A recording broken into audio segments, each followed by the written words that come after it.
Season 3, Episode 9 of Mayor of Kingstown, titled Home on the Range, is 57 minutes long. It is probably the longest episode this season. There's one episode to go until the Season 3 finale, as of this review, if you are watching it. And it starts off where we see Raphael going on the bus. We see Ian taking Charlie to somewhere, and everything's happening at one time. And then we see an ambulance going to the hospital. We see that Merle is in the back of that hospital after he has some internal injuries. Now, all the while, the big thing about this is that while at the courthouse, Raphael escapes and he goes back home to see his son and his wife. Bunny is there, but there is something going on.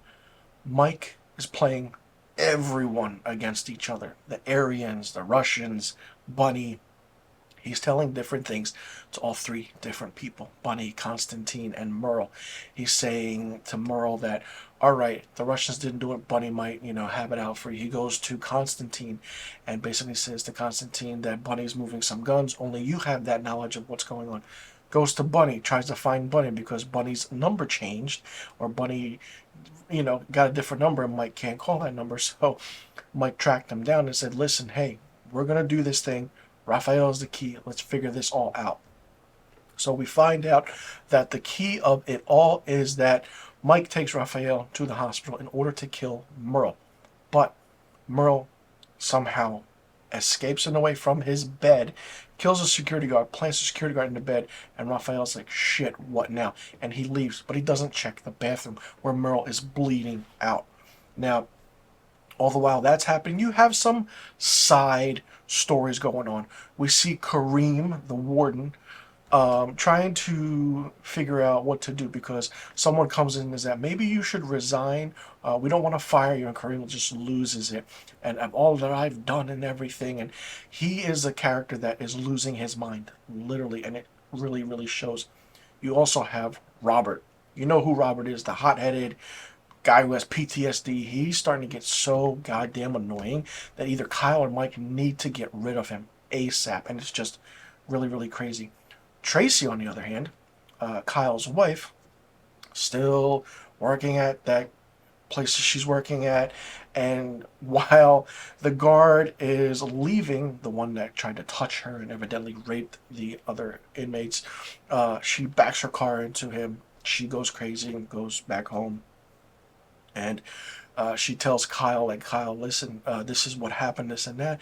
And she goes back and forth with him. And Kyle's like, you didn't trust me? He's like, it's not a matter of trust. I know what you would have done if I told you, which is smart. Then you have little points of Iris's story here and there just to fill the time of the episode. You all know I don't like that character at all. And I keep saying it, and it just doesn't work. But she is the main focus, evidently. She goes to Mike, talks to Mike about how Constantine's being paranoid. Her and Constantine talk it out. We find that Constantine wants to send her off with some new identities, new things, new papers, blah, blah, blah, blah, blah. And that gets to a certain point near the end with Roman, Constantine's right-hand man. So you have Ian also and his partner taking Charlie out to somewhere an hour or and a half hour, 2 hours to the outskirts of Kingstown and trying to find where certain body parts are because Charlie was a serial killer. And then finds it, and then in an act of self-defense, Ian shoots Charlie, like riddles him with bullets, saying that he attacked them and everything, but he didn't. It's just that you could tell that Charlie's demeanor was changing and said something about the man on the porch. If you've seen previous episodes, the last couple seasons, you know what that means and what other thing did Ian have to do besides kill him. And you could tell that he didn't want to do that. And these cops at Kingstown, man, dirty cops. So all that's happening. Raphael is then, given up to and by Mike, because it's the whole point of it. Mike then, before all that, goes to the DA and says, I'm going to do this. Just follow me along.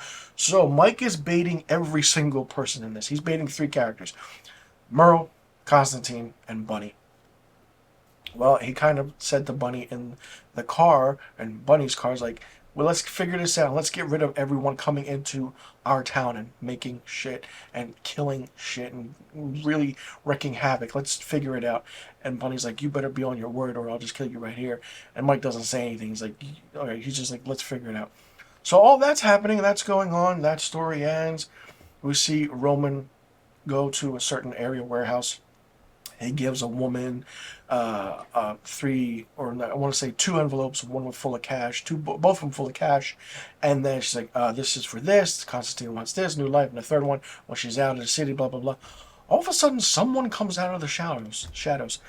Can you fucking believe it? Can you know who it is? I'm gonna spoil it right now for you. You know who it is? It's Milo.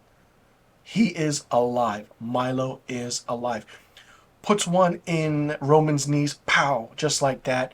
The lady comes around, puts a little belt, makes a tourniquet of it, and Roman's like, just finish it, Milo, just end it. Milo to Roman's like, no, I need you alive for a little bit. So it's like, holy shit, what?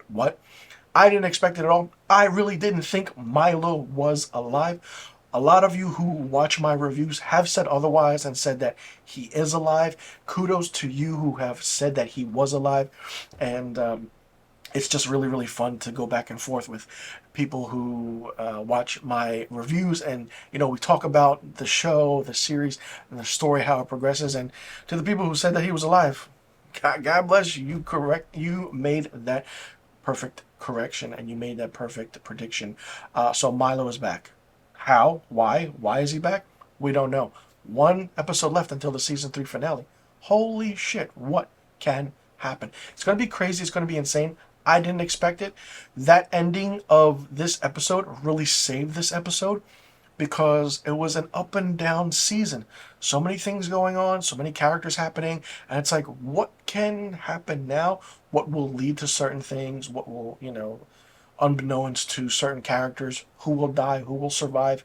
Is this the ending of Mayor of Kingstown? Will we see a season 4?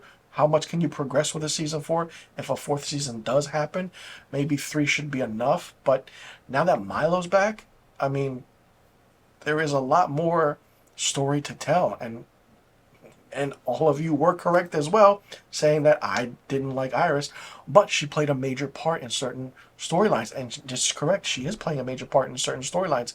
But now with Milo back, and not everybody knowing about it, but maybe Constantine was right, because he was always paranoid that maybe Milo is alive.